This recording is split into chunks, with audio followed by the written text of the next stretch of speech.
there.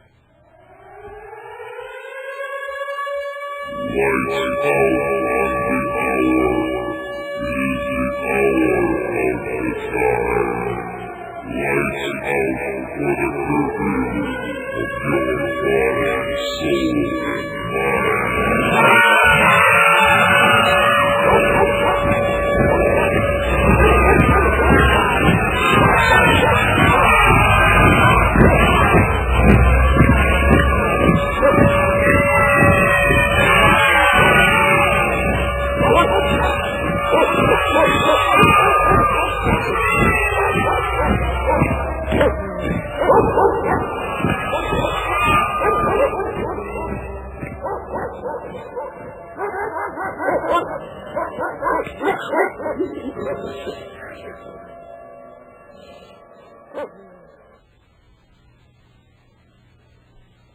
You're listening to The Hour of the Time, and I'm Pooh. And I'm Doyle. And I'm William Cooper. Allegiance to the flag, to the United States of America, and to the republic for which it stands, one nation, under God, indivisible, with liberty and justice for all.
Good evening, ladies and gentlemen, across the nation and around the world. You're listening once again to The Hour of the Time. And what an hour this is going to be, followed by another hour. How about that? Our guest tonight, ladies and gentlemen, is Micheal Cremo. And I'm not sure if you pronounce that Cremo or Cremo. We'll find out in just a few minutes. He's a truth and science advocate. He's a long-time ardent critic, and I might add very a real critic of how scientists have abused their position and power. Micheal Cremo is a member of the History of Science Society, the American Anthropological Association, and a research associate with the Bhaktivedanta Institute, specializing in the history and philosophy of science. His persistent investigation during the 8 years of writing the internationally acclaimed book, Forbidden Archaeology, has documented a major scientific screw-up, in my estimation. He is an international authority on archaeological anomalies. He is considered a leading authority on anomalous archaeological evidence relating to the antiquity of the human race. And I think you're going to be very surprised with some of the things he's going to reveal to you that the establishment of archaeologists have been hiding from the people of the world. He has a reputation for exposing major scientific cover-ups in the field of archaeology. Micheal Cremo has enlivened audiences around the world on this fascinating subject as the author of the highly controversial book Forbidden Archaeology and several other volumes, one of which is along exactly the same lines. He is an internationally sought-after speaker and media guest. Most recently, he was a featured guest on the controversial national broadcast of Communists primetime special hosted by Charlton Heston entitled The Mysterious Origins of Man. Micheal Cremo, welcome to the Hour of the Time. Thank you, Bill. Would you like to start off and just sort of give our listening audience your standard introduction into what it is that you've been doing and why it's so important? Yes. If you were to look at archaeology as a big museum, what you'd find is that the public is only let into one small room of that museum, and on display there you'd see only the artifacts and skeletons, the stones and bones that go along with the orthodox scientific idea today, which is that human beings like ourselves have only been around for about 100,000 years or so, and before that there would have been only more ape-like creatures, ape men of various kinds, and before that apes and monkeys. But what most people don't realize is there are other rooms to that Museum of Archaeology, other rooms with locks on the doors. So what I've tried to do in my work is to take the locks off of those doors and those hidden rooms in the big Museum of Archaeology and let people in to see what's there. And what you find that over the past 150 years or so, scientists have found abundant evidence, massive amounts of evidence, showing that human beings like ourselves have been on this planet for literally millions of years, tens of millions, perhaps hundreds of millions of years. And of course, this blows out of the water most of the theories that have been presented to us over the past 100 years or so. The Darwinian theory of evolution in particular, it completely contradicts that theory, because we find that there isn't any evidence that human beings evolved from apes or ape men. Rather, it appears we've coexisted with these creatures for vast periods of time on this planet. So, of course, people will ask, well, why, if so much of this evidence is there, why don't we hear about it? And that's because it's been suppressed by what I call a process of knowledge filtration. If you have these facts that go against the established theories, then people just don't hear about them. And I hope we'll get a chance to talk about a lot of these cases this evening with your audience. Oh, well, I certainly am looking forward to it, Micheal. I heard you on the Art Bell broadcast one night a few weeks ago, and I was absolutely appalled that the only interest Art Bell had was in trying to somehow coerce you into saying that all of this stuff means that we had been visited by some alien species from some other planet, and you were not able to do that. And so tonight we're going to give you all the time that you want to talk about all of these things, and I am extremely interested in what you have to say. Whatever in the world got you interested in this? Because I never would have thought to question a scientific venue like archaeology. I would never believe that archaeologists would be hiding things from us. Well, that's a very good question, Bill. And I think you're right. Most people, they wouldn't have any reason to suspect that anything was wrong. Now you mentioned in the introduction that I'm a member of the Bhakti Vedanta Institute, and that's the science studies branch of a Hindu-based organization called the International Society for Krishna Consciousness. And my involvement with that organization led me about 25 years ago to begin some very intense study of the ancient writings of various civilizations, in particular the ancient Sanskrit writings of India. And among those writings, I found a very interesting group called the Puranas, or the histories. And these Puranas, they talked about the existence of human civilizations on this planet going back into the very, very dimmest regions of time, tens of millions, even hundreds of millions of years into the past. And I began to notice that the writings of other ancient civilizations, the Egyptians, the Babylonians, the Chinese, the Mayan and Incan civilizations in the New World, they all seem to give a vastly longer period of time to human history than does modern science. So I thought, well, if there's such an agreement among all of these different wisdom traditions in the world that human beings do have a vastly longer period of history than modern science has, then perhaps there might be some physical evidence to back up what these ancient sources were saying.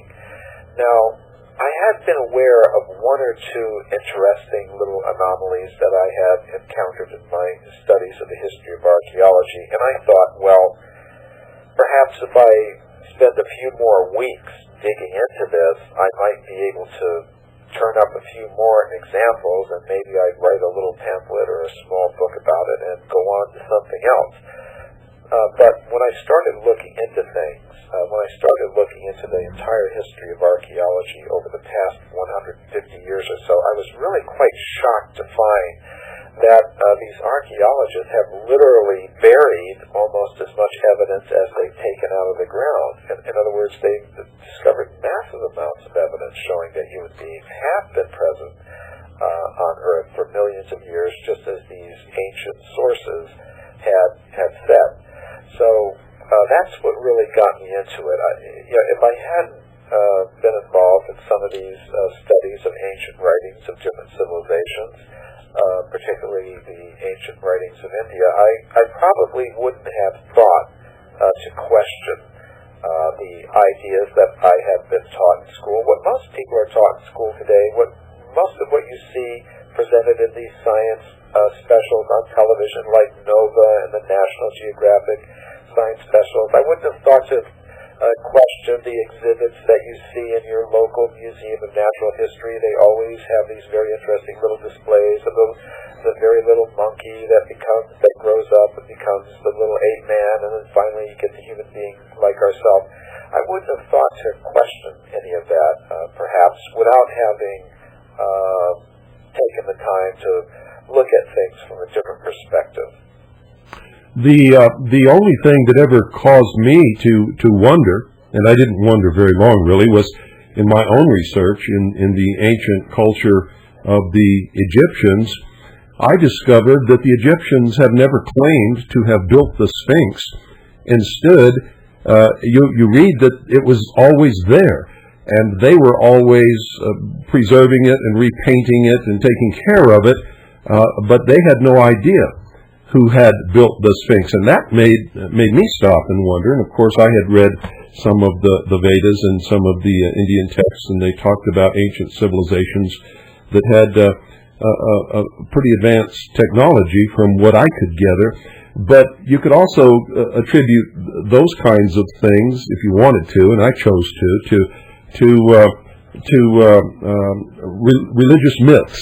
And so I didn't pursue any of that. And apparently, not only have you pursued it, but you've pried the lid off of sort of a Pandora's box, if I'm not mistaken. As I said, I just thought that this little bit of research that I was going to do was just going to take a few weeks, and it really, when I began to find out the vast quantities of evidence that had been suppressed, it just was one thing was just leading to another, and it was just taking 1 year, 2 years, 3 years, and I wasn't getting to the bottom of it, 5 years, 6 years. It took me 8 years until I figured out, well, basically I had pretty much found most of the major skeletons that were in the closet there.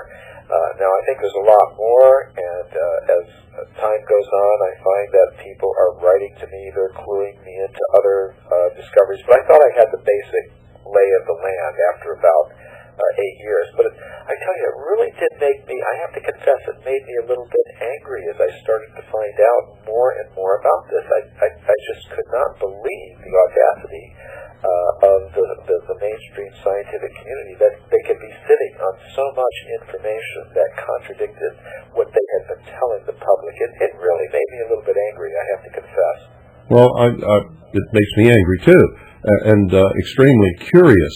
What was the first major discovery that you made when you began to dig into this that you can honestly say actually contradicts and almost could be said to destroy the modern anthropological teachings that, well, if I were to go to college today, which I'm not about to at my age, but if I were to go to college and study anthropology, I would get a completely different story from what the evidence that you've turned up is telling us. What is the first major discovery that you made that would cause any reasonable person to say, wow, we've really been scammed here? Well, the one case that I found really fascinating right in the beginning of my research, and which still fascinates me today, is the California gold mine discoveries. In the last century, there was a gold rush in California. Gold was discovered in the Sierra Nevada mountains, and people from all over the United States went to California to get the gold. And when they first went there, they were panning for gold in the streams, but later on, they began to dig tunnels into the sides of mountains through solid rock to get out the gold. And sometimes inside these tunnels, hundreds, perhaps even 1,000 or more feet inside these tunnels, in the solid rock, the miners were finding human skeletons, just like ours, not ape men, but skeletons of anatomically modern humans like ourselves. Now, when you say solid rock, what are you talking about? Well, they were digging these tunnels into the sides of mountains, which were composed of, at first, heavy layers of volcanic rock called basalt. Mm-hmm. And after digging through those, then you get into this very compact, the gold-bearing deposits, which are old river deposits dating back 50 million years, where you had a mixture of sand and stone and flakes and nuggets of gold that had solidified into a very hard conglomerate rock. So that's the material that they were digging into. And these materials, as I said, they were covered over by hundreds of feet of solid basalt and volcanic rock. The discoveries were made in tunnels that were dug through this rock. In other words, it was an area where there were no fissures through which little objects could come down. Obviously, these weren't skeletons that were buried by Indians because, as I said, to get to these things, the miners had to dig through solid rock to get to the point where they found these objects and skeletons embedded in this rock. And according to the modern geological reports, the rock in which these skeletons and objects are found is about 50 million years old. Now that's really quite extraordinary because according to your orthodox scientific ideas, human beings like those skeletons there, human beings like ourselves, didn't come into existence until about 100,000 years ago, and then only in Africa, according to the modern ideas. Leaky, yeah. But to have evidence for anatomically modern humans existing in California 50 million years ago it is quite shocking from the standpoint of modern science. Now, from the standpoint of some of these ancient traditions and writings, it wouldn't be surprising at all, because they'd expect to find evidence for human presence going back even further than that. But in terms of modern science, it's completely, totally out of the question. They would say that at that time, 50 million years ago, you wouldn't have had even your most primitive apes and monkeys existing at that time. So to have human beings existing at that time, that was really quite extraordinary. Now all of this evidence, it was collected by a Dr. J.D. Whitney, who was the state geologist of California at the time, and he was a professional scientist, a geologist. He wrote a massive book about these discoveries, which was published by Harvard University in 1883. But the question is, well, why don't we hear about these discoveries today? You won't find them mentioned in the textbooks. You won't find the objects on display in the museums. You don't hear it talked about, by the scientists who appear on these television specials that you see on PBS, the History Channel, the Learning Channel. You don't hear about it. And why is that? It's because of what I call this process of knowledge filtration. And the person who did the suppressing of this particular evidence was a scientist, a very influential scientist named Dr. William B. Holmes. He was working at the Smithsonian Institution in Washington, D.C., and he said about this Dr. Whitney out in California, he said, well, if this Dr. Whitney had understood the theory of human evolution, then he wouldn't have announced his discoveries despite the imposing array of facts with which he was confronted. In other words, if the facts, even a great number of well-attested facts, goes against the particular theory of human origins that is held by the orthodox scientific community, then those facts have to be put aside, and the person that reports them has to be discredited. And that's exactly what happened. Those discoveries were suppressed. They were filtered out. And, though I had my own little personal experience with the knowledge filtration process connected with those California gold mine discoveries, because I think two things are important here. The very facts themselves and what they say is important, and the whole process by which they are suppressed and continue to be suppressed is also very interesting. That has to be documented. So I've always tried to document both things. The factual evidence itself and its extraordinary significance for our whole concept of human origins and antiquity, and also, and perhaps even more important, I find it more interesting and more fascinating and intriguing, is the process by which this evidence is filtered out, the process by which it's suppressed. And I had a very interesting experience with that myself. You mentioned earlier that my book, Forbidden Archaeology, had been featured in an NBC television special which aired in February 1996 called The Mysterious Origins of Man, hosted by Charlton Heston. I also appeared in that show.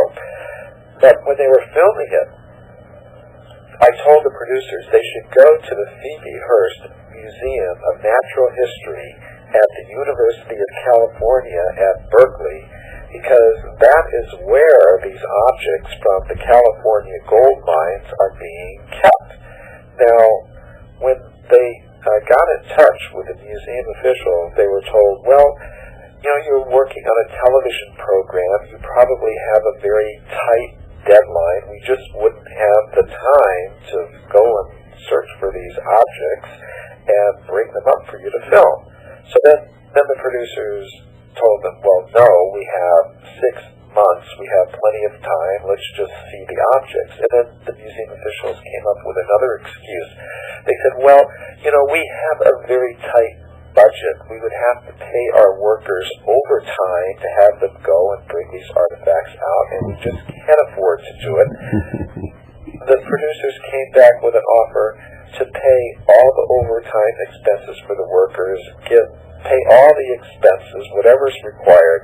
Finally, the museum officials just said, no, we're not going to let you see these objects. And I think it's pretty clear why they wouldn't let the television producers from NBC in to see those objects. It's very clear. They suspected that the evidence was going to be used publicly in a way that was detrimental to them, that opposed the theory that they have and that they're holding on to for dear life, because so much depends on it. The future of socialism and the destruction of Christianity and other religions which insist upon a belief in God. All of these things are hanging on. Well, yes, that's absolutely right, and this became very clear to me when the program actually aired on NBC in February of 1996. There was an explosion of outrage from what I would call the fundamentalist Darwinist element within the scientific community. I'm not going to say that every scientist is closed-minded and doctrinaire, but there is an element, a very influential element in there that I call the fundamentalist Darwinists who are committed to their particular idea that the human beings have evolved from the apes fairly recently by some material process of evolution fairly recently in geological time. They're fixed on that idea more for political and ideological reasons than for genuine scientific reasons. So they exploded in outrage when this television program was aired on NBC. It was sort of like an intellectual Pearl Harbor for them, a surprise attack. They hadn't expected it. They thought they had in particular the mainstream media under their control. Now talk radio and the shortwave radio and the internet is another thing. But they thought at least they had the mainstream broadcast media pretty much under their control. So I think it was the first time in history that a major American television network had ever broadcast a program that directly challenged the Darwinian ideas of human evolution. It was quite a shock to them. And, people often ask me, well, why are they feeling like that? And I think it came out, one thing they did, it was very interesting. Dr. Allison Palmer, the head of the Cambrian Research Institute, one of these evolutionary research organizations in the academic world out there, he actually went to the Federal Communications Commission, the FCC, and tried to get them to fine NBC millions of dollars for having shown this television program. He also wanted the government, through the FCC, to force NBC to broadcast public apologies for having shown that program. Scientists of his type, they also attempted to organize boycotts of the sponsors. And the television program was actually so popular that NBC announced that it was going to show it again. And when that happened, these fundamentalist Darwinists within the scientific community, they actually became even more outraged, and they began a letter-writing campaign to the president of the General Electric Company, which owns the NBC network, and tried to get them to force NBC not to show this program again. So now I'm happy to say that none of those efforts were successful, and that NBC did broadcast the program again, telling people, well, hey, everybody, look at the program the scientists don't want you to see. But sometimes people ask me, why were these efforts made? I mean, what possible reason could these scientists have for wanting this information suppressed? And after that television program was aired, these scientists were exchanging thousands of messages among each other on the internet in their scientific discussion groups on archaeology and anthropology and evolution. And as I was studying the traffic, as I was looking at these messages, I saw two reasons emerging why they were so concerned. One was control over the educational system in the United States. It's actually illegal in all 50 of the United States to teach anything other than their idea, this Darwinian idea of evolution, in the nation's tax-supported school.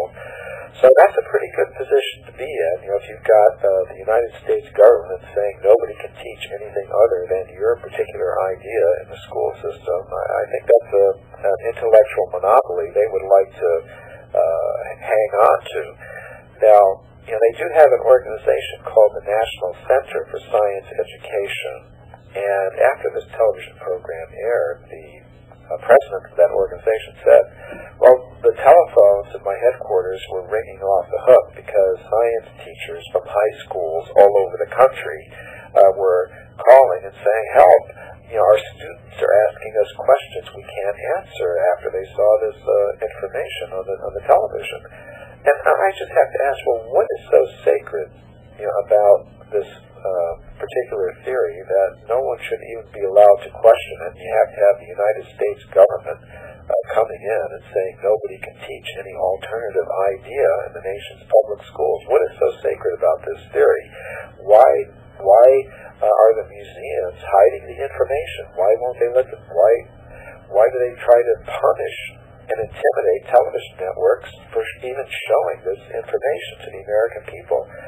Control over the educational system is one reason. The second reason that I saw emerging as I studied all these internet messages was money, pure, simple money. They were worried, well, if people started getting a lot of this information, then eventually it might filter down to their political representatives who might start cutting back on the millions and millions of dollars of research money that these scientists are getting to carry out their program of research. So those were the two things that seemed to be on the top of the list of why they were reacting in such an extreme way: control over the educational system and their own research money.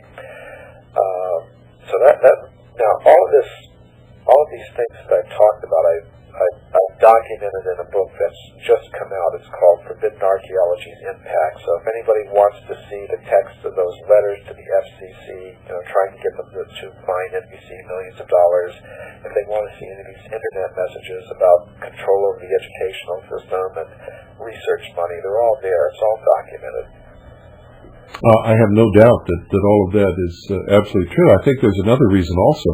I think the movement toward world socialism and the hold that Marxism has over our university systems would crumble if this were acknowledged as debunking or doing away with or providing a serious setback to Darwinism. Oh, yes, I think you're absolutely right about that, and I think there are some very organized efforts to kind of keep these ideas intact for purposes of social control. In my book, Forbidden Archaeology, I mentioned, I gave a lengthy discussion of the discovery of the so-called missing link in China during the 1920s, the so-called Peking Man discoveries, which were taken as evidence confirming the Darwinian theory of evolution. You had some so-called ape man being discovered near Peking, so it's called Peking Man. It's still talked about in all the textbooks. Didn't that turn out to be some kind of a hoax or something? Well, I don't deny that ape men existed. I mean, that's one thing. I think that perhaps they're still with us today, but alongside them existed human beings like ourselves, so they can't be taken as evidence for evolution. When you look at everything that scientists have found, you find that, well, just as today we coexist with different kinds of apes and monkeys and perhaps some other kinds of creatures as well, so in the past we coexisted. So you don't get if you look at everything that they found, you don't get a picture of evolution, you get a picture of coexistence. Now, in these particular set of discoveries, the Rockefeller Foundation was involved in financing the excavations for this so-called missing link, which helped shore up the Darwinian evolution. Now, the Rockefeller Foundation was also involved in funding all kinds of research in other areas. They were funding genetic DNA research. They were funding astronomy. They were funding medical research. The Dead Sea Scrolls and a lot of other things. Yes. Now, what they said is the president of the Rockefeller Foundation said at the time, during the 1920s and 30s, looking back at that era, he said, actually, it was all one program. whether we were studying the stars in the sky or the earthworms, the sex mating habits of the earthworms, it was all one program designed for one purpose. They wanted to study human beings. They wanted to study, and of course, the study of organism as complex as a human being, well, maybe you have to start out with earthworms and things like that. But they said the whole goal of their whole program was to understand human nature with the goal of establishing beneficial control. It was very explicit. Social engineering. Control by whom? For the benefit of whom? I think we have to ask ourselves these questions. So these aren't just little these debates about the stones and bones and evolution, or it's not just some ivory tower academic debate. There are people with money behind this, with influence behind this, with power behind this, who have certain goals, and the explicit goal that was stated in the publications of the Rockefeller Foundation was, yes, we have to understand human nature with the idea of establishing beneficial control. Control by whom? For what purpose? Wow. We have our ideas about that. This is incredible. We're going to give you about 2.5 minutes to take a little break, and you can go do whatever you want and be back in about exactly 2.5 minutes, and we'll get started again. Okay, Bill, I'll be back. Thank you, Michael.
Welcome back, ladies and gentlemen. You're listening to The Hour of the Time. I'm William Cooper. Doyle Shamley is here, and our special guest tonight is Mr. Micheal Cremo. Is that the correct way to pronounce your name, Michael? Yes, it is.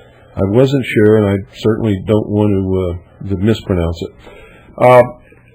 During all this time, I'm sure you found an awful lot of evidence of human life millions of years ago. In fact, I know you did, and much of it as much as 50 million years, or even longer, or even a greater time back in the history of the Earth.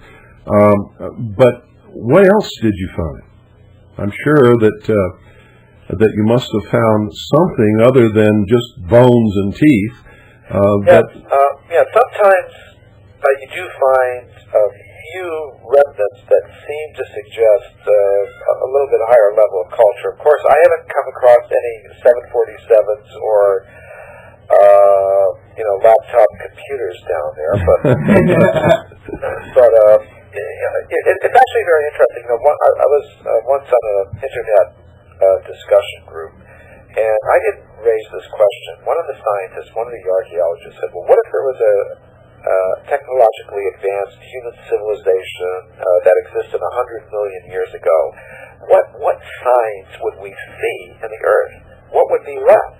And the archaeologists had a big discussion about it among themselves. I didn't participate. I just sat in the background and listened, lurked, as they say, in the discussion group. And here's what they came up with. They said, well, most of the metals would be gone because most metals oxidize. They corrode.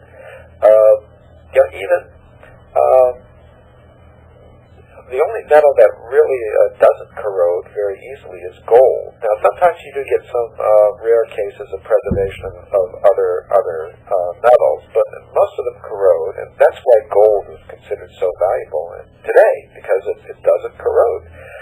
Now, another point that they made was anything organic, of course, plastic, wood, paper, all of that would be gone. Plastic bags. Anything made of stone. We think stone is very permanent, but like a lot of these stone buildings that we have up, the stone is rotting even now. It's very rare for stone buildings to last more than a few thousand years. You're absolutely right, and it's very sad when you travel to a place which has some of the most famous and most beautiful architecture that has ever been built, and you see it crumbling right before your eyes. That's right. You can go to the Parthenon in Greece and go to Egypt, and you can see that this process is going on. So they said anything made of stone would also be gone. So they said, well, probably the only thing that you would see would be some thin layers of multicolored gravel that you wouldn't even notice unless you were specifically looking for it. Now, but that's just a prelude. Now I will say that there have been some interesting things that have turned up, however, some rare cases where some items do appear to have been preserved. And of course, one of them is gold. There was a very interesting case that I encountered in a newspaper article back from the latter part of the 19th century. It told of a woman in Morrisonville, Illinois, who was putting a piece of coal into her coal-burning stove. It was a rather big piece of coal. It broke open, and inside she found a gold chain about 10 inches long, a very exquisite workmanship. And from this report, we were able to tell what mine that the coal actually came from. So we got in touch with the State Geological Survey of Illinois, and we asked them, well, how old is the coal in this particular place? And they told us 300 million years. Now, that would be before the generally accepted time of the dinosaurs. It would be from before the Jurassic period. It would be from the Carboniferous period. So that's really quite extraordinary. Evidence for a human presence, not just stones or bones, but an object of a little bit higher culture. A gold chain from 300 million years ago. Now it's very interesting. In a scientific journal called The Geologist, I encountered a report of an anatomically modern human skeleton that was found also in the state of Illinois at Macoupin County. It was found 90 feet below the surface of the ground. Directly above it was a thick layer of slate rock, unbroken. And again, going to the State Geological Survey of Illinois, we asked them, well, how old is the layer of rock 90 feet below the surface of the ground at this particular location? What is the age of the layer of rock below the 2-foot thick layer of slate at this particular area? Now, of course, we didn't tell them what was found there, because sometimes if you tell them what was found, they don't answer your letters. I bet. But we just presented the geological evidence, and we asked them, well, how old is this layer of rock down here at the 90-foot level?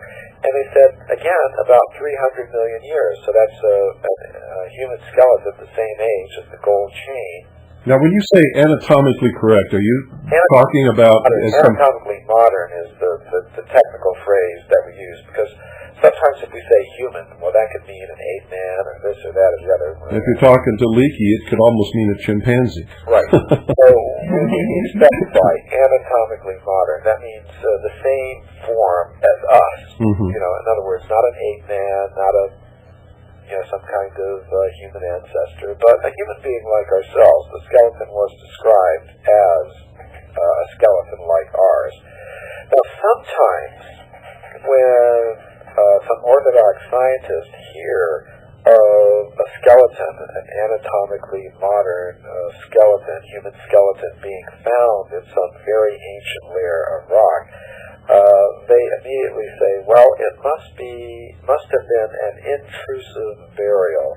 What they mean by intrusive burial is say a few thousand years ago, perhaps an Indian died in the state of Illinois there, and his comrades dug a hole, put the body in it, and therefore, when you find the skeleton a few thousand years later, it's in a very ancient layer of rock, but it doesn't belong there. In other words, it doesn't belong in the layer of rock that's millions of years old. Somebody just dug a hole, buried the skeleton there, covered it over, and when you come upon it years later, you mistakenly think that the skeleton belongs to this very ancient layer of rock. That's their argument. That's an argument, but in this case it really doesn't apply, because normally people don't dig holes 90 feet deep to put their skeletons in, and if they had, they would have had to have broken through the thick layer of slate rock that was found directly above the skeleton and was described by the original discoverers as being unbroken. So that kind of objection doesn't appear to apply in a case like this. And getting on to some other discoveries that kind of go beyond just stone tools and the human bones, there was a very interesting report from Scientific American from the year 1852, which told of a beautiful metallic vase with floral inlaid silver patterns on it that was blasted out of solid rock 15 feet below the surface of the ground by workers who were excavating a foundation for a building near Boston. So, all right, so you have this beautiful metallic base coming from 15 feet deep in solid rock. Again, from this report, we were able to go to the United States Geological Survey and ask them, well, how old is the rock at this particular location at that particular depth? And they said, oh, it's a very well-known formation. It's called the Roxbury Conglomerate, and it's from the pre-Cambrian period, and it would be about 600 million years old. So that's evidence there, coming from a scientific journal, a report of a beautiful object being found in layers of rock 600 million years old. Gee. And there are just dozens and dozens of such discoveries. There are reports of coal miners at Heavener, Oklahoma, digging. They were in the coal mine about 2 miles down, and they were blasting out cavities, they call them rooms, to get at the coal.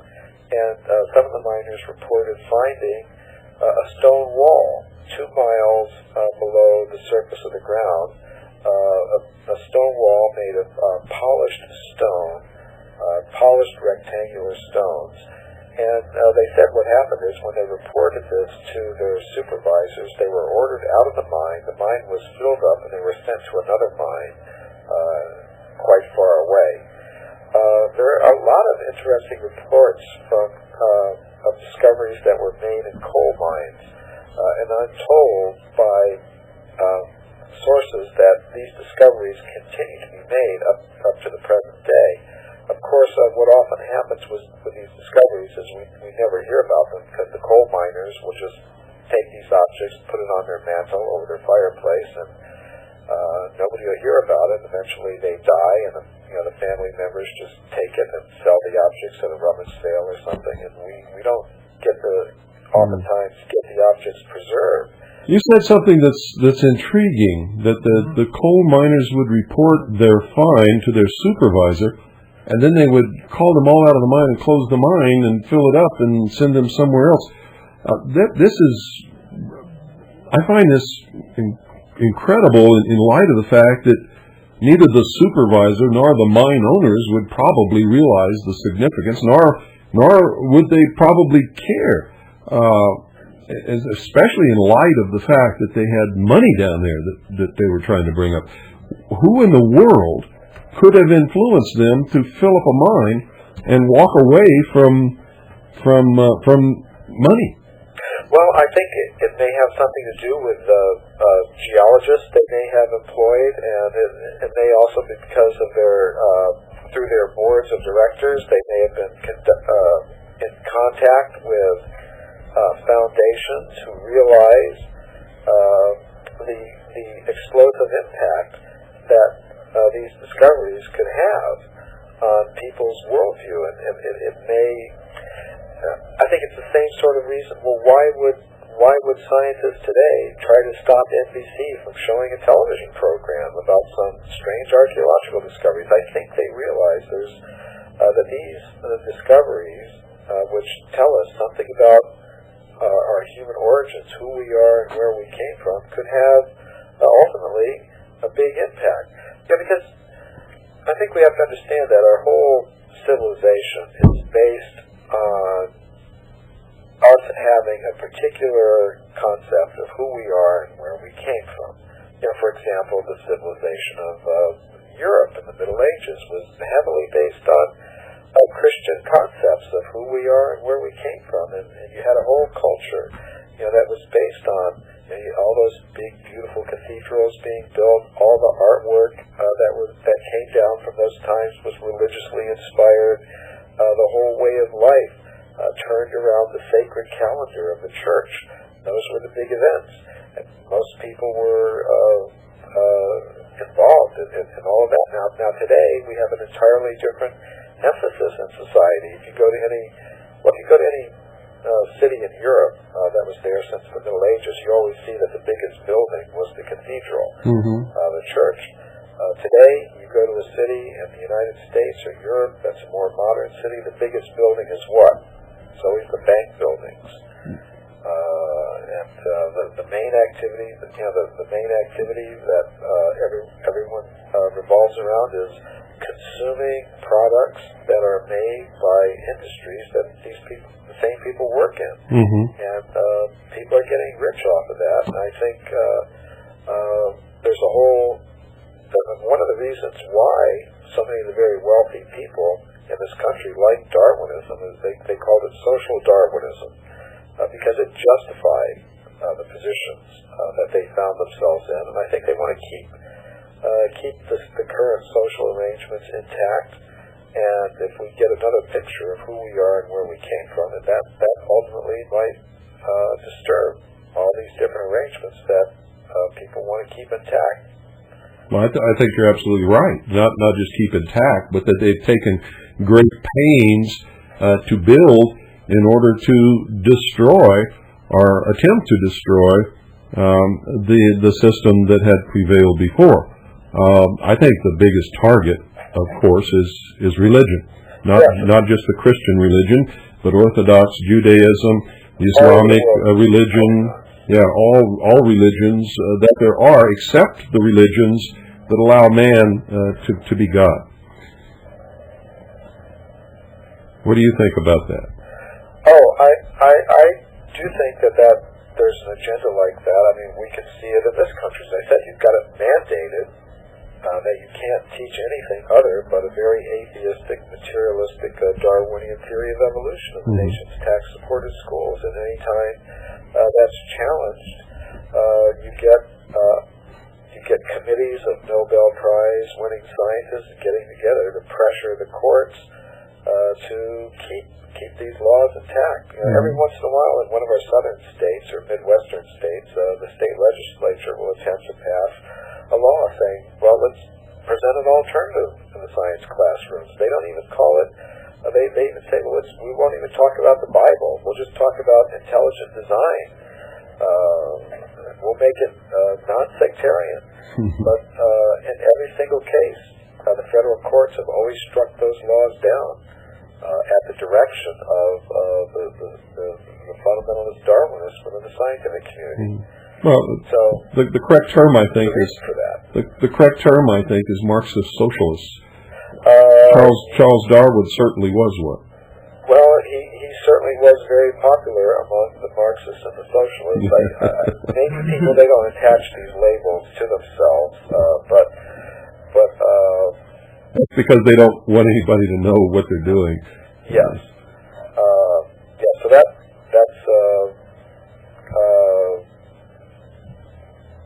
probably true. But whatever label you attach to it, I think it is. We're talking about social philosophies. Whatever label you attach to them, you could call them Marxist or whatever, but they are social philosophies that emphasize working hard simply to exploit and dominate matter. They want to keep this separation between church and state, which I think our founding fathers really didn't intend. I think they intended for... What they intended was to keep the government illuminated and inspired by godly sentiments. I think they really intended that. I think...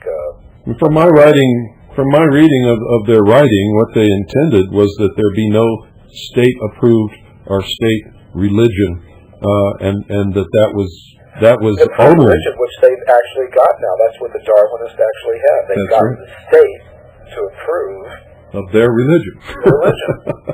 You're right. Exactly the opposite of what the founders intended. Yeah. So we've got that's. I think that the federal government's mandate by law that nothing else can be taught in the school systems other than this Darwinian theory of evolution amounts to an establishment of religion. Yeah, state religion. And they're funded. The priests of this religion are funded by our tax money. In other words, you've got professors and teachers at schools and colleges who are being given salaries of $50,000 to $100,000 a year to make this propaganda. To say these things. We have to pay for this propaganda, this materialistic and basically atheistic propaganda that's coming from this people. We're being forced to pay our tax money to support these people, and I think that's wrong. I'm curious, Michael, when you first started this journey, when you were reading the ancient texts and of the different countries and peoples. Yeah, that started back in the early 1970s when I was, of course, I'm 50 years old now.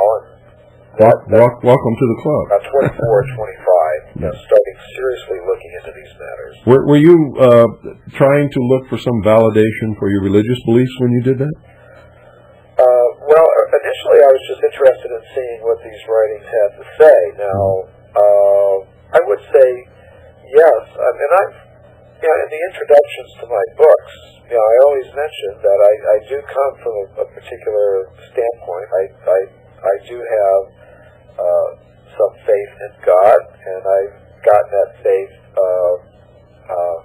from many sources, but the source that I've been pursuing, for the past 25 years or so, I found a lot of inspiration in some of these ancient writings from India. I've always been very much inspired by them, and I visited that country several times, and I'm very inspired by that, and I do admit that that's a source of my ideas and the inspiration behind a lot of the work that I do. Now in my books that I've published thus far, like Forbidden Archaeology, in the text of those books, I really don't get into my ideas, because what I simply have tried to do is, I admit, I had some inspiration to start digging for these facts, but in my books I just put the facts out there, and I'm quite happy to have anybody look at those facts and interpret them as they will. And a lot of people from a lot of different perspectives have made use of the information that I provided. For example,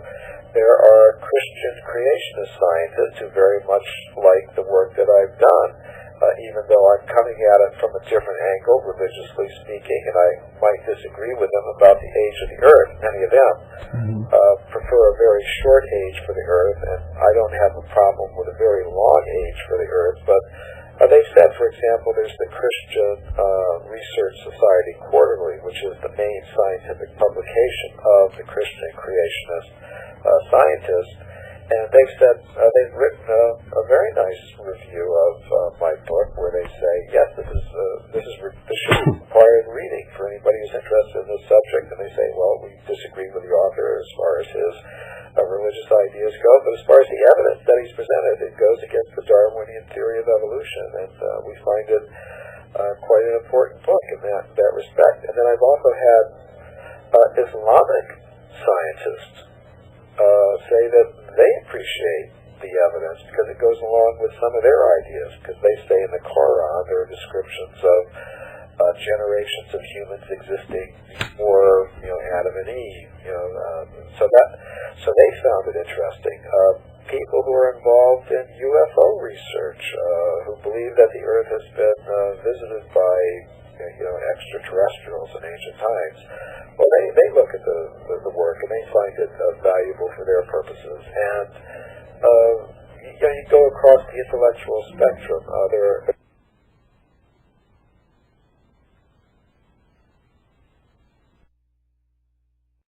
So what I find is that people all across the intellectual spectrum are able to look at these facts, and I think they all have to agree on one thing, that however you want to interpret it, these facts do contradict the standard theory of human origins and antiquity that we've got today, and it kind of indicates that we need a new explanation. We do need a new explanation of where we came from and how long we've been on this planet. But aside from providing that information, in the books that I've published so far, I don't put my own interpretation on it, because I want people to be free to look at that evidence and draw their own conclusions. Now, I'm pretty well convinced that if anybody does look at that evidence with an open mind, they're going to draw the conclusion that whatever the real story may be, the story we've been told it's not it. Is wrong. Yeah. Now, I'm going to write another book where I put my interpretation on the evidence that I've uncovered, and I'll offer my own alternative explanation. But I do want others to be feel free to look at that evidence. Well, you've certainly enabled us to do that. One of the reasons you're on this broadcast is because of your propensity to accurately document and source your facts, and that gives you tremendous credibility. Also, I remember when I've got to do this. Hold on just a second. You're listening to WBCQ, Monticello, Maine, USA. I can remember when Dr. Leakey found the Lucy. That would be Dr. Johansson. He would be the one that had found the Lucy skeleton, and ape woman skeleton in Ethiopia in the 1970s. Yeah. Well, that's absolutely incredible, because Leakey certainly took credit for it. I mean, when I saw the special on TV, it was Leakey holding the bones and it was Leakey talking about the Lucy skeleton and National He may have talked about, because he's one of the great architects of the current theory of human evolution, and he's one of the primary spokespersons for that particular idea. So I wouldn't be surprised, although he wasn't the original discoverer, I'm sure, if it's evidence for his theories, I'm sure he presented on a television program. I'm sure, yeah. Well, you see, everybody thinks that it was Leakey who found it, because he certainly gives that impression. But when I saw this, and when I saw the actual bones that they found, that they said belonged to Lucy, and that this was the missing link. They claimed it was the missing link that tied the ape man to modern man. And I looked at those bones there, and I'm not an archaeologist, but I'm not stupid either. And what I saw was they had taken a handful of bones that you couldn't even really tell really what they came from, unless, of course, you had studied bones all your life, I guess. And they were forcing us to believe that that's the link between the ape and the modern human being. And I didn't buy it from the word go, because I didn't see that there. Right, and even within the community of scientists, there are physical anthropologists who have investigated Lucy. And I talk about this in my book. Not only is there evidence showing that human beings like ourselves go back millions and millions of years and completely blow out this whole theory of evolution and missing links in any case, but even if you look at the evidence that they bring out, like Lucy, if you look at it really closely, you'll find that there are scientists who have looked very closely at the Lucy skeleton, and they say, well, what's really happened there is they've put together bones from 3 different kinds of animals. Really, they don't belong together at all. And another thing that many of these professional scientists, physical anthropologists, have pointed out is that this Lucy isn't a missing link at all. It's actually very ape-like. The finger bones are very curved, the toe bones are very curved, the shoulder joint points up, indicating that this creature spent a lot of time swinging from branches of trees. The toes are curved like monkey toes. In other words, they want to present, the human evolution advocates want to present the idea that this Lucy was some kind of proto-human being that walked around on 2 legs like us. But really, those who have really looked into the matter say she spent a lot of time swinging from branches like a chimpanzee. And that makes it really hard to see this creature as some kind of human ancestor. It probably was just another kind of ape or monkey. At one point, Michael, I did an awful lot of research trying to find out if my religious beliefs were correct. And I really gave Darwinism, the theory of evolution, not only a chance, but a good run for its money. And I looked everywhere. I even tried to find absolute proof that evolution was true, because then I wouldn't be confined in this moral cage that I have since discovered is exactly where I should be. But this was in my younger years. And try as I might, and talk to professors, as many as I did, and read books and search through museums, I have never in my entire life found one shred of proof that evolution has any scientific validity whatsoever. Oh, yes, I think you're entirely right. It's a bluff. In one sense, I've gone to universities. Last year I did a tour of some of the major universities in Europe and countries like Belgium and Hungary. And I was speaking at the departments of archaeology to the students and professors there. And one thing I would tell them was this. I would say, I actually do have some little bit of respect for the original Darwinist, Charles Darwin and his first followers, because they did have some courage to kind of stand up speak for their idea at a time when nobody else supported it. So you have to give them some credit there. That well, they had an idea, and they thought they had some evidence for it, and they had the courage to stand up for it when nobody else was really accepting it. And of course, somehow or other, it did become a very popular idea. But after 150 years, and they really haven't come up with the goods. They really haven't come up with the proof. And so much evidence has come up, as I've shown, that completely contradicts their idea. I think we do need another idea, but at least we can give them a little bit of credit for having had the courage to actually stand up and say what they believed in and try to prove it. But after 150 years, I don't think they've succeeded.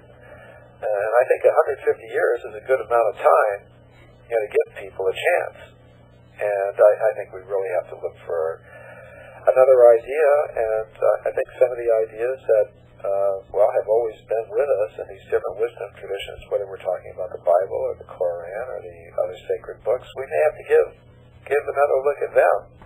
And say that, well, maybe they had it right, that we didn't evolve by chance, by some purely material process of random genetic evolution, but there's some intelligent design and control involved in the whole thing. And that's the ultimate message, I think, of the evidence that I've uncovered, because the evidence for a human presence just goes so far back in time that we really can't explain it by some material process of evolution. There's evidence of the metal base, from 600 million years ago, the gold chain from 300 million years ago. There was a very famous evolutionary anthropologist, Dr. William W. Howells, who was from Harvard University.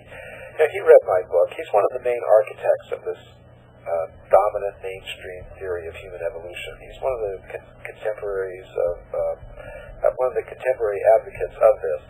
And he said, well, after reading my book, he said, well, if what you say is true, and I'm not admitting that it is, but if it is true, then it calls into question not just even the story of human evolution, but the whole history of life on Earth. He said there's no way that the evidence that you've reported can be accommodated with any conceivable evolutionary process. So I agree with him on that. If you take this evidence for extreme human antiquity seriously, and I think we do have to do that, what it means is we can't explain our presence here on this planet by Darwinian evolution. We have to look towards some other explanation. And I think the very first place to look is the place where we started out from, that there has to be some kind of God behind it all, some kind of creation, some kind of intelligent design and control. Well, I think you're absolutely correct. Yeah, Michael, I was wondering, I may have missed it earlier, when you first began looking at this, you said you're around 25, 27? Yeah. What was your formal educational training? I was curious, I may have missed it. I grew up in a military family. My father was an Air Force intelligence officer, so when I went to school, I had lived all over the world. Mm-hmm. I had always been around military folks and other kinds of intelligence people.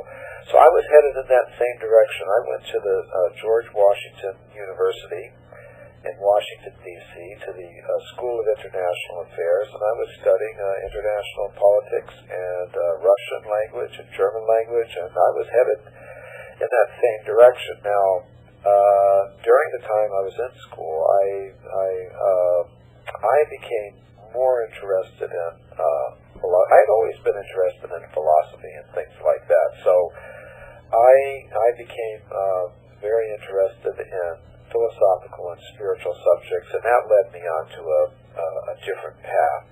So I'm not a trained archaeologist. That's not my background. I approach this question from an entirely different perspective. I have, however, through the research that I've done, learned how to communicate with these people very effectively, so much so that even though I don't have a PhD in archaeology, I get invitations to speak to archaeology classes at universities around the world, and I've been invited to give a talk at the World Archaeological Congress, which is being held this coming January in Cape Town, South Africa. It's one of the main organizations of archaeologists around the world. And, I'm going to be going there, and I'm going to be talking to them, and I've talked at other scientific conferences as well. So I don't have a degree in archaeology. I'll mention that Richard Leakey doesn't either. That's one reason I like him. I disagree with him. He was a kind of a maverick himself, maverick researcher. He didn't go through the university system, but he made a lot of discoveries that got him a reputation. So I put myself in that same category. I'm an independent researcher, and I do feel that it's important to be able to speak and communicate with the scientific audiences, and I have learned how to do that. But I'm not one of them. I think from time to time it really helps to have an outside person come in and look at something, just like in the federal government. They have this. Whatever you think of the concept, they do have this idea that sometimes you need an independent counsel, I guess what they call them, independent prosecutor, go in and investigate. Because sometimes you can't trust the people in a particular department of the government to investigate themselves. So I think... Really?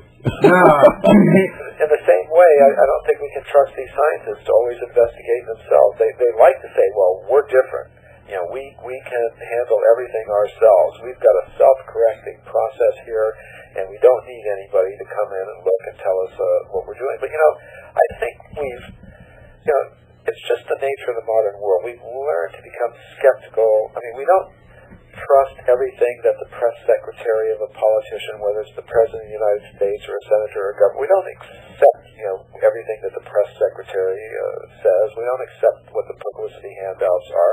We want to ask our own questions. We want to dig a little deeper. We've got this healthy skepticism. It applies to, people in corporate world too. We don't accept every statement that the public relations department of the corporation puts out. We want to ask them questions. We want to keep an open mind.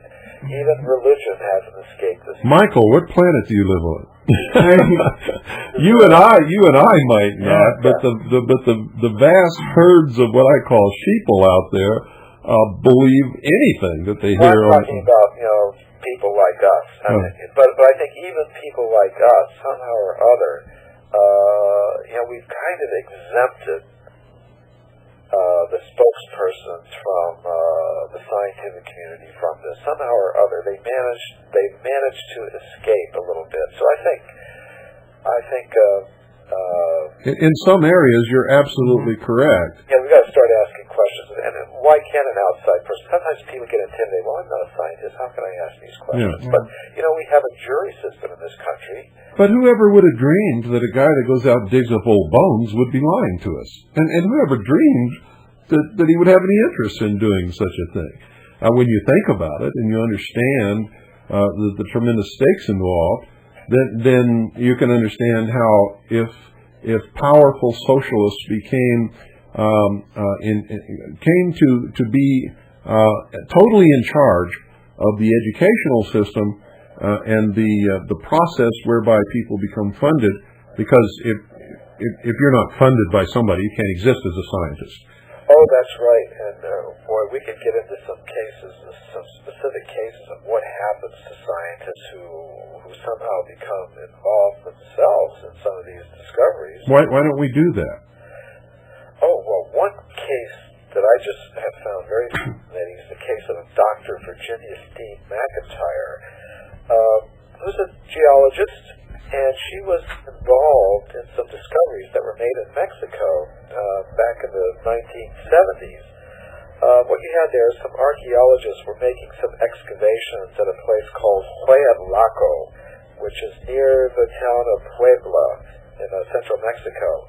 And these archaeologists, they were digging their trenches, and the bottoms of their trenches, they were finding some very exquisite spearheads, nicely carved spearheads and arrowheads and other kinds of stone tools and implements. So, of course, they wanted to know how old they were. So what they do in a case like that is the archaeologists call in the geologists, because the geologists are the experts in earth science. They can tell you, well, how old the layers of sediments in which the objects are found really are. So one of the geologists they called in was Dr. Virginia Steve Mcintyre, and she was a young scientist at the time. You know, she'd just become established in her profession, and she had invented a new method of dating, so she achieved a little bit of an international reputation, even though she was just starting out in her field. And she was very, very optimistic and very enthusiastic. And she went down there, and she used 4 different methods. She and her colleagues used 4 different methods, including the new method that she herself had invented to date this particular site. And they found that each of the 4 methods that they used independently gave them an age of about 250,000 years for this particular site. So they went to the head archaeologist, and they told him, Virginia Steve Mcintyre told him, well, not him, it was her, it was actually a woman who was also in charge of the site, and said, well, your site is 250,000 years old. So the head archaeologist said, well, I can't accept that. That's impossible, because human beings didn't exist at that time, and I can't report dates like this. It would ruin my career, because, according to the standard ideas, human beings didn't exist until about 100,000 years ago, even in Africa. And so let's speak of North America, at 250,000 years. The standard idea is that no human beings entered North America any earlier than about 25,000 years ago. That's when they say the ancestors of the Native Americans, the American Indians, came over from Siberia, over the Bering Straits. So 250,000 years, impossible. So what happened to Virginia Steve Mcintyre? Number 1, she found, of course, she couldn't get that report published.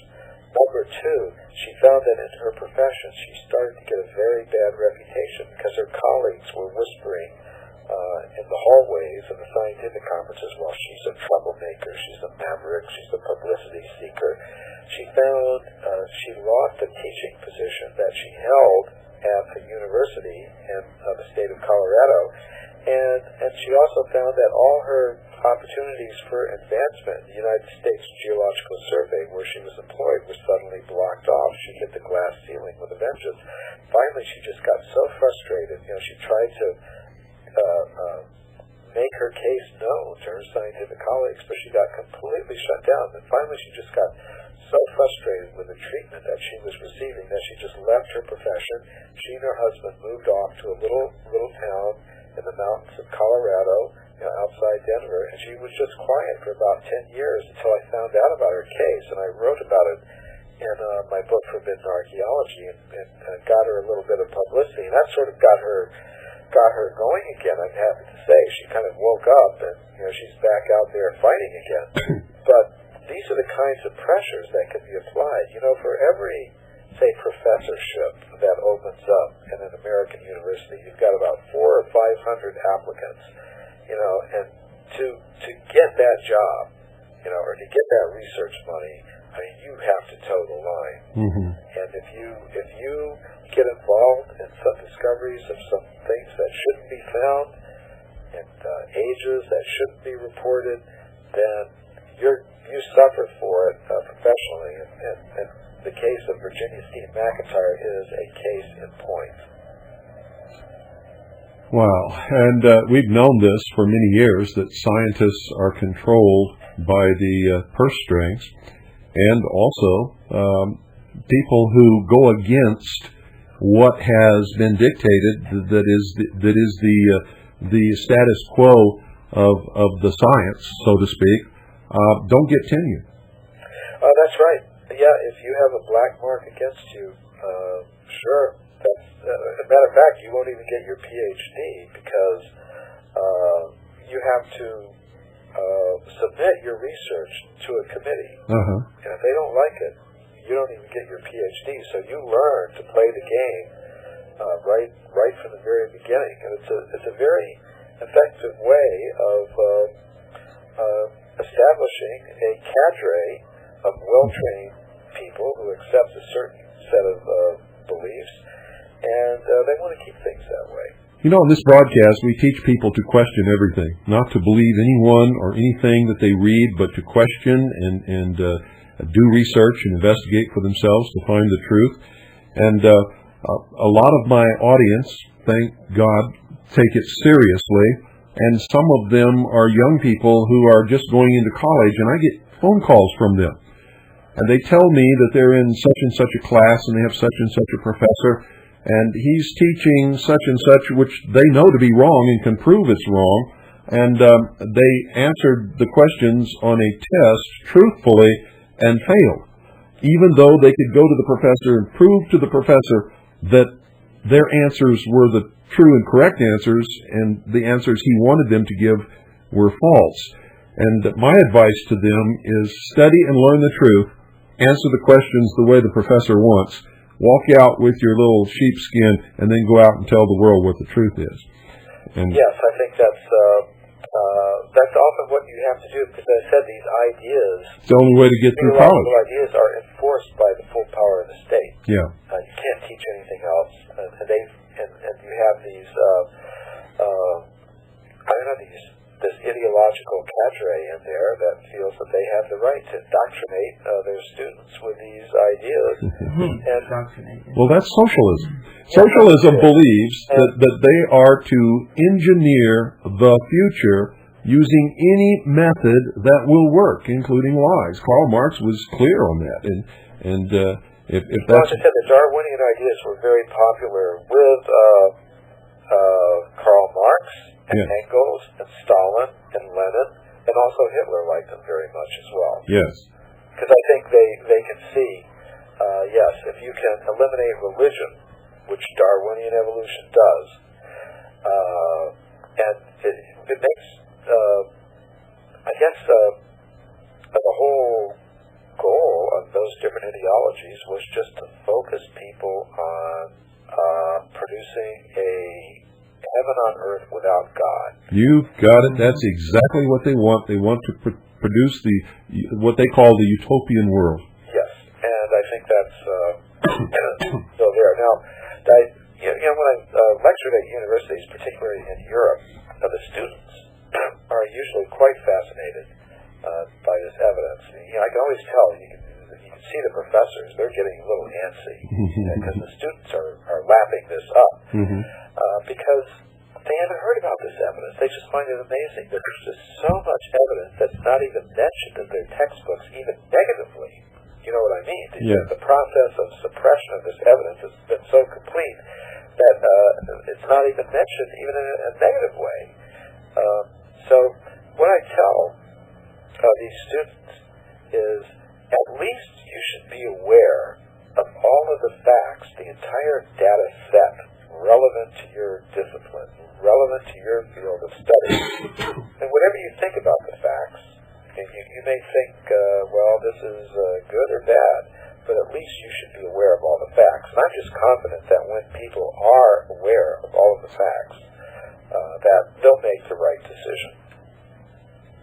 Well, let's hope so.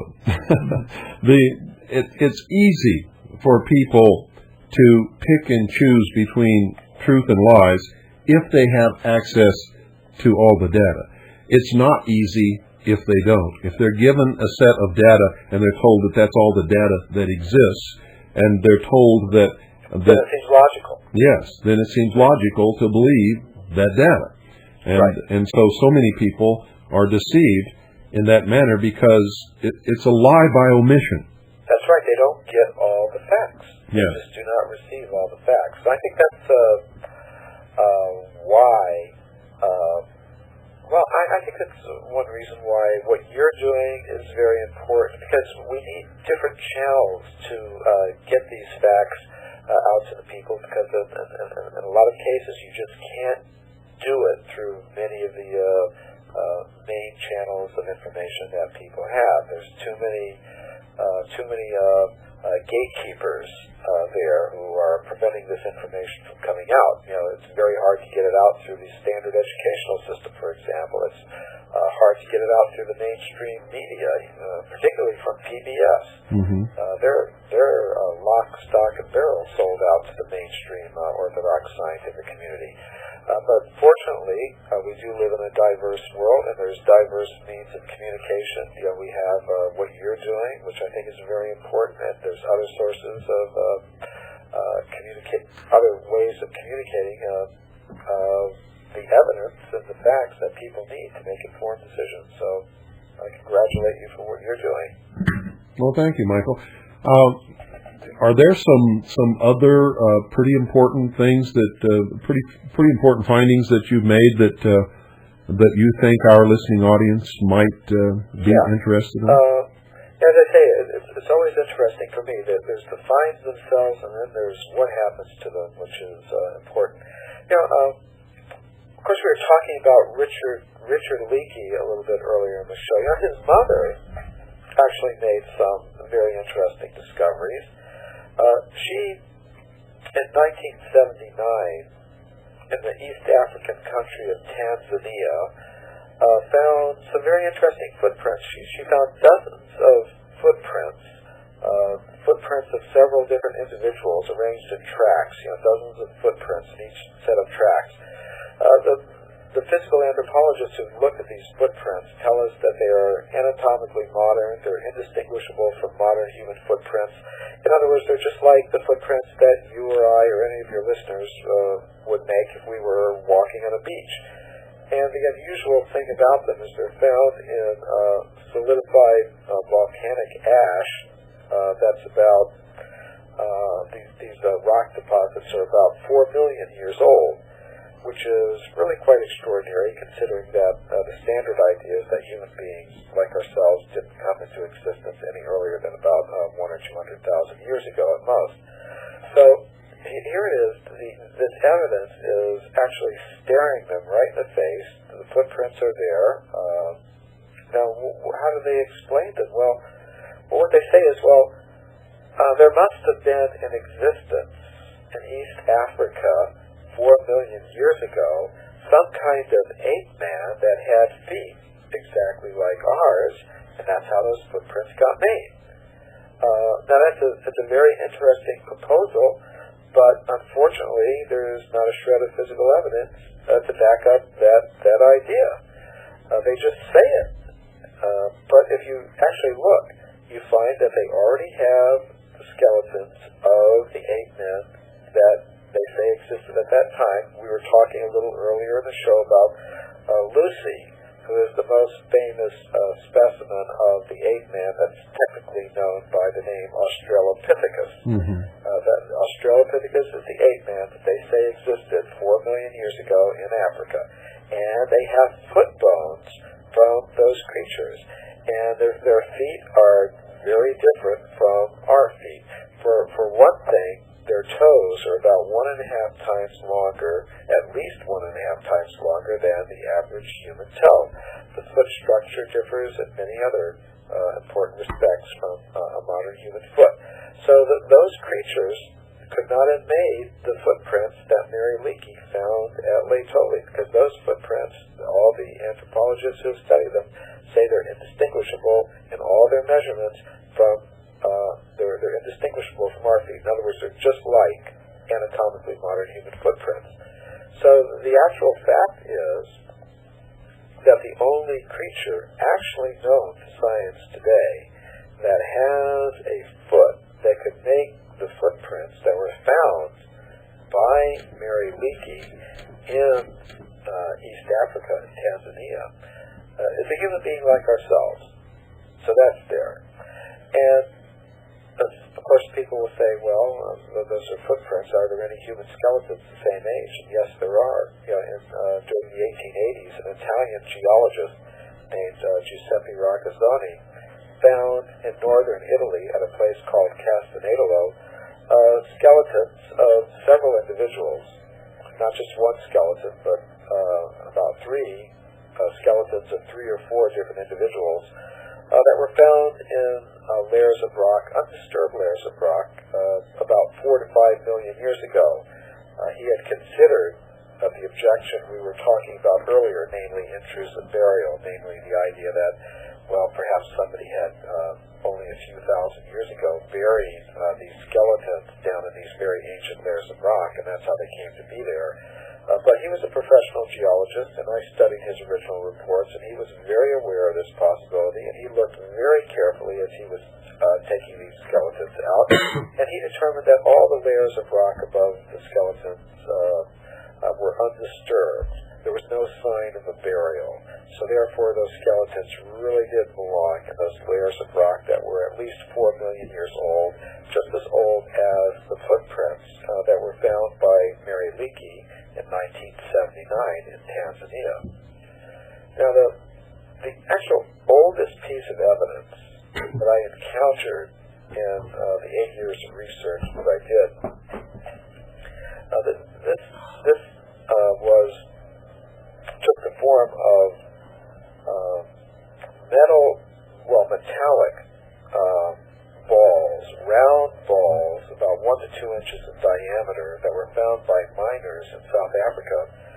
They're made of a naturally occurring iron ore called hematite, and what's unusual about them is their round shape and the fact that they have around the center, around the equator, grooves. Sometimes 1 groove, sometimes 2 grooves, sometimes 3 parallel grooves. Very mysterious objects. The mineral deposits in which the miners found these round metallic objects with the grooves around them, the mineral deposits in which they are found are about 2 billion years old, at which time, according to the standard accounts, there shouldn't have been any life at all on Earth. Really? Now, some people say there wouldn't have been an Earth, as a matter of fact. Yeah, so they're very unusual objects, and they're quite extraordinary. Now, pictures of them were shown on this NBC television special, and afterwards some geologists on the internet were saying, well, you can find these objects all over the world. They occur naturally. And so I put up a message. I sent an email out to these to this discussion group, internet discussion group, where this particular geologist was making these claims. And I said, all right, if you say these objects are so common, then why don't you send me a photograph of one from anywhere else in the world? All right. And he couldn't do it, so it was all just a bluff. And nobody is. These objects were submitted to some metallurgical analysis before they were shown on the NBC television special, and the metallurgists who examined them said they could find, they identified what they were made out of, hematite, this naturally occurring kind of iron ore, but they said they could find no natural explanation for their round shape, and especially no natural explanation for the grooves that were carved around the centers of these objects. And they weren't carved after they were taken out of the ground. They made that very clear, because they were, when these objects were extracted from the rock, we had samples of them still half embedded in the rock in which they occurred, and the grooves could plainly be seen on the ones that were solidly embedded in the 2 billion year old rock in which they were found by these miners. Now, it was very interesting. In my book, there's a photograph of one of the best specimens. It's a specimen that has 3 parallel grooves going around it. And this particular specimen had been kept in a Museum of Natural History, the Museum of Natural History in Klerksdorp, South Africa. And the photograph that we reproduced in the book was sent to us by the director of that museum, Rolf Marx. Now, later on, a Dutch television producer saw my book, Forbidden Archaeology, and he decided he wants to go down to South Africa to film that particular object. But I gave him the contact information, but when he got in contact with the museum director, he learned that that particular object had been stolen from the museum. And this often happens with this anomalous evidence. Sometimes it's stolen. In get stolen from the museums. Or at least that's what they say. Do you believe that it was really stolen, or that it's... Yes, I do, because this person had previously been very cooperative. This Rolf Marx had been very cooperative, and I don't have any reason to disbelieve his story that it had been stolen from the museum. Now, there was another case of a Canadian anthropologist who had discovered a very interesting skull in Brazil, and he had taken some photographs of it and had written a scientific report about it in one of the standard anthropology journals. But when he went back a couple of years later to the museum where that object had been originally discovered, he found it had also been stolen out of the museum. So this is, I think sometimes this happens to this anomalous evidence. It gets stolen. Or perhaps you're right. Maybe there is something else going on there that I'm not aware of. That's what I always find so fascinating, is not just the object itself, but the things that happen to it, how this process of knowledge filtration really works. Yes. Michael, I was wondering, in doing some research on the subject, I noticed something called the Darwin Sunset Tour. Is that the correct? Well, that was my book was published in Hungarian last year, and as part of the introduction of that book to Hungary, a tour was organized for me to all the major universities in Hungary.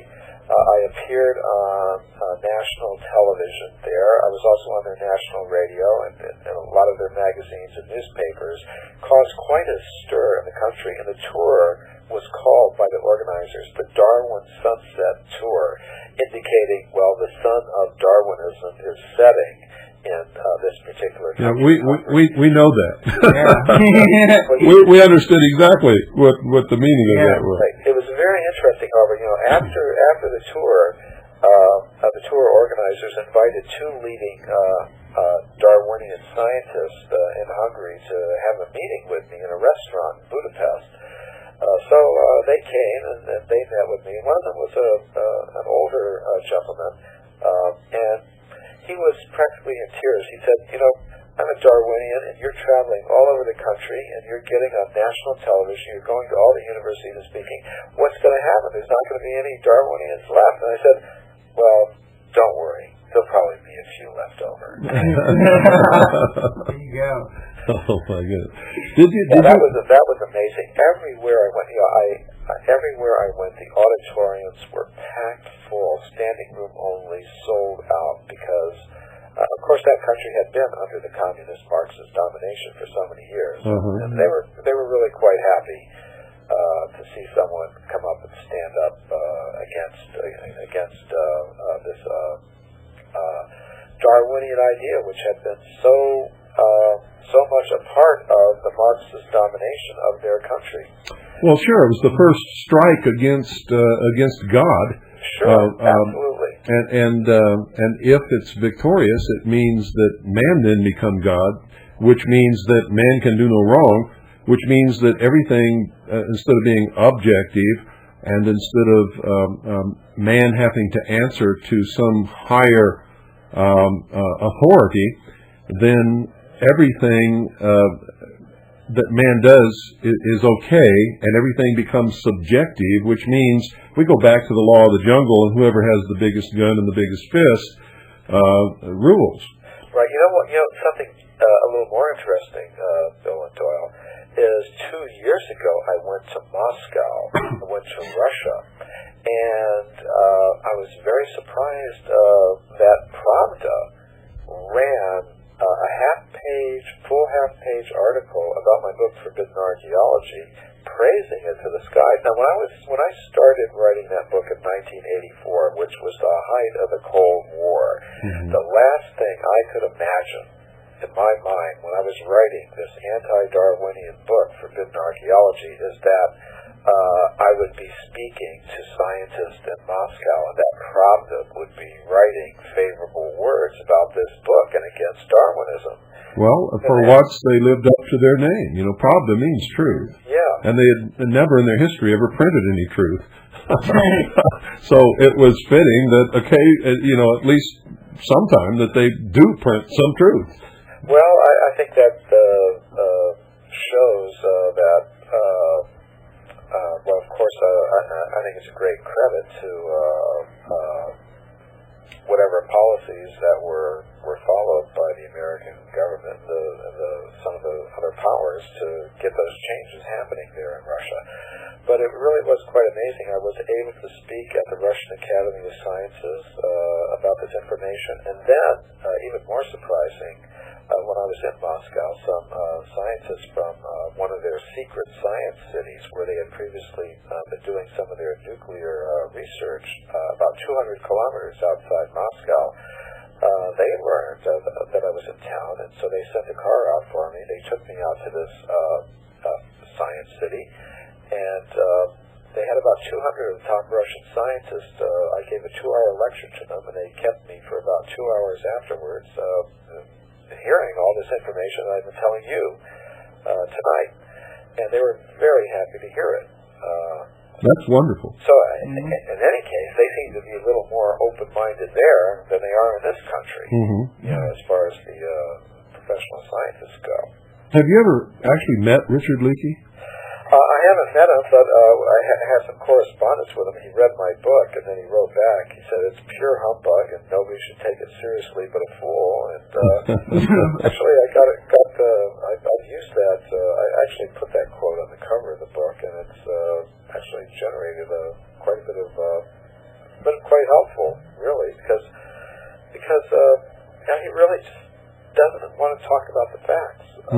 This is a pretty common reaction among what I call the fundamentalist Darwinists in the scientific community. They don't want to discuss the facts.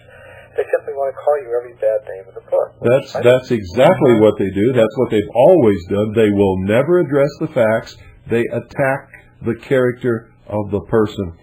And I think it reflects pretty poorly on them. And I've been able to use that with some pretty good effect in some of my presentations to scientific audiences. Because it's really pretty obvious what they're doing, that they're avoiding the issue. And intelligent people, even within the scientific world, can understand and recognize this. And I think they find that kind of behavior abhorrent.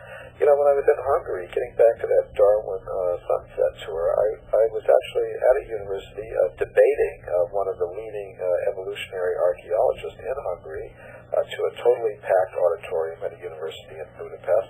Students just sitting in the aisles and packed all the way out the doors into the hallways.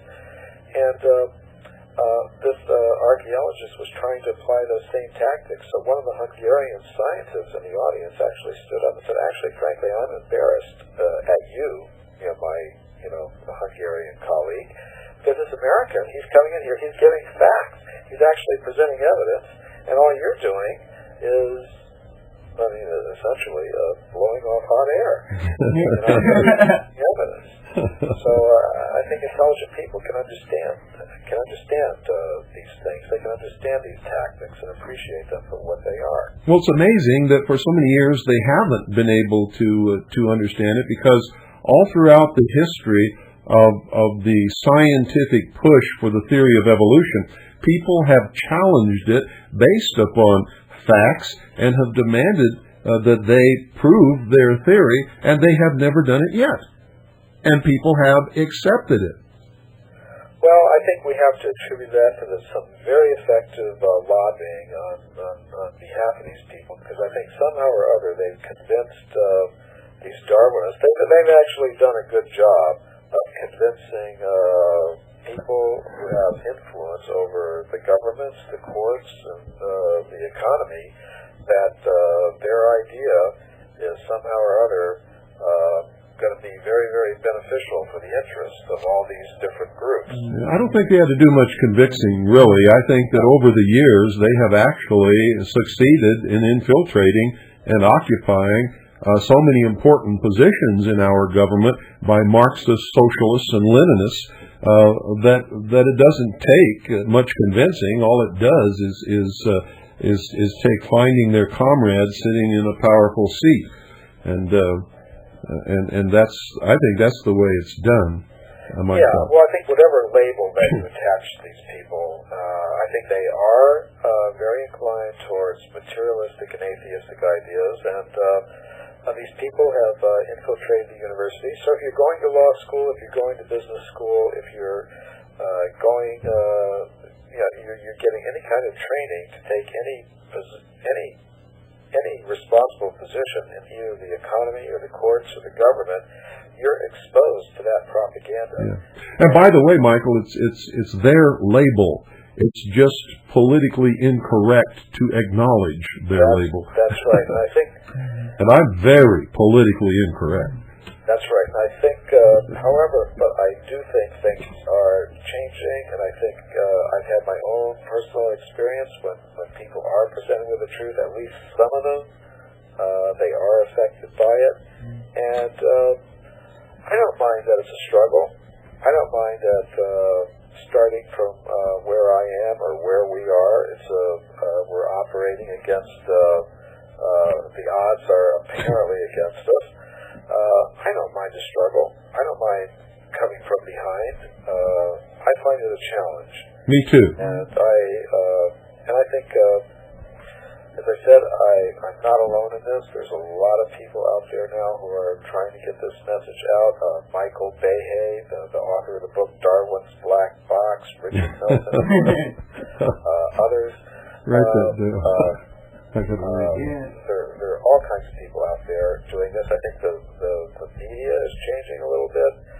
I think there's a good chance that if we just keep getting the information out there, eventually it's going to have its effect. I think you're right. I think there's a great awakening occurring. It started off very, very slow, too slow for my liking, but I feel a momentum building, and I know it's going to be significant. When I first started, I couldn't gather 3 people in the living room, and I would have to travel 1,000 miles to talk to them, and they wouldn't even chip in for my travel expenses. And now I can go to Salt Lake City and fill the Salt Dome.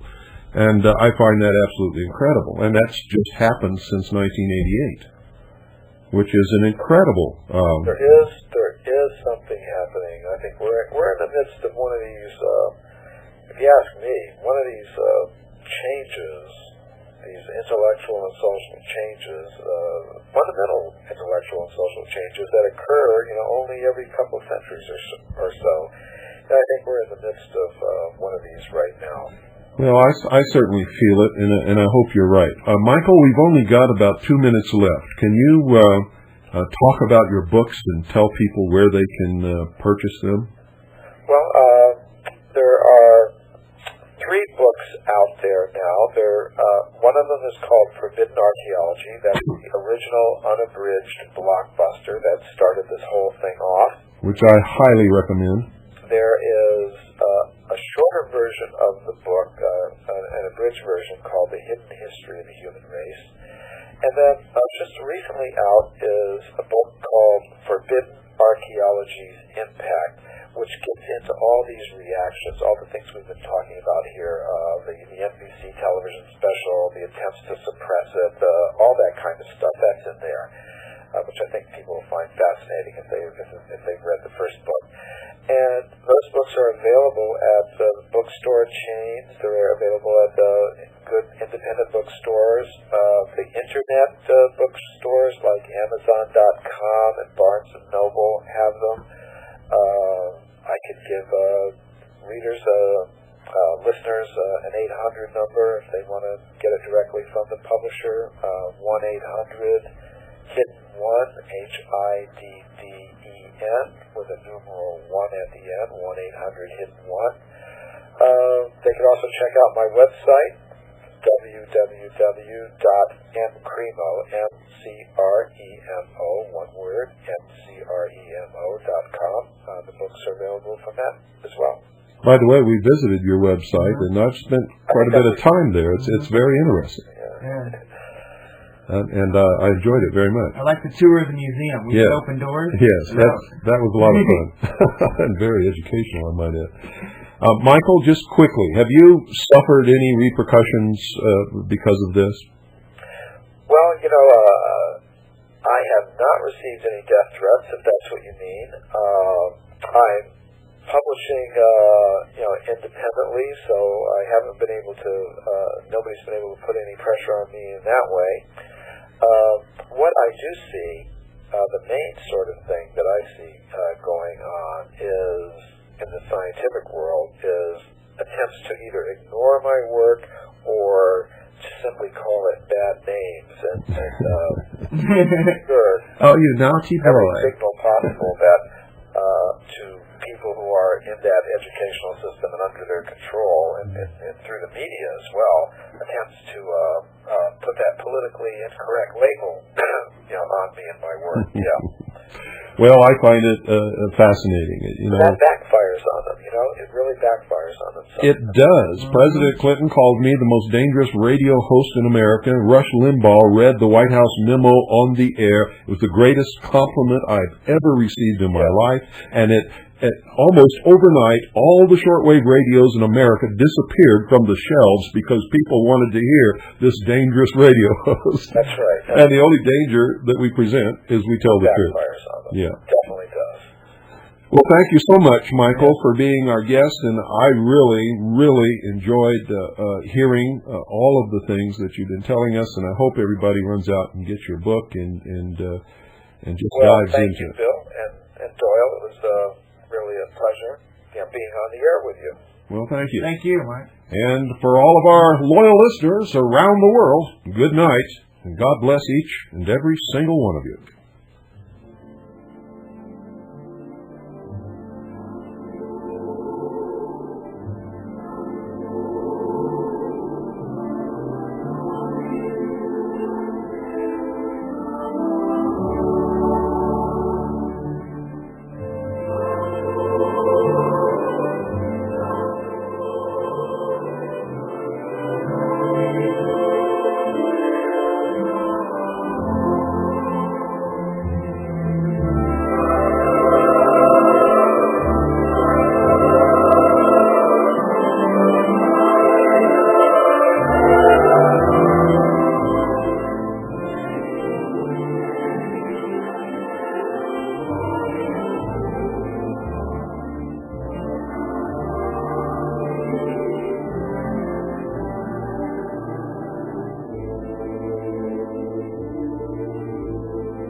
You've been listening to the Hour of the Time. I'm William Cooper. Be sure and tune in again tomorrow night at the same time on WBCQ, The Planet.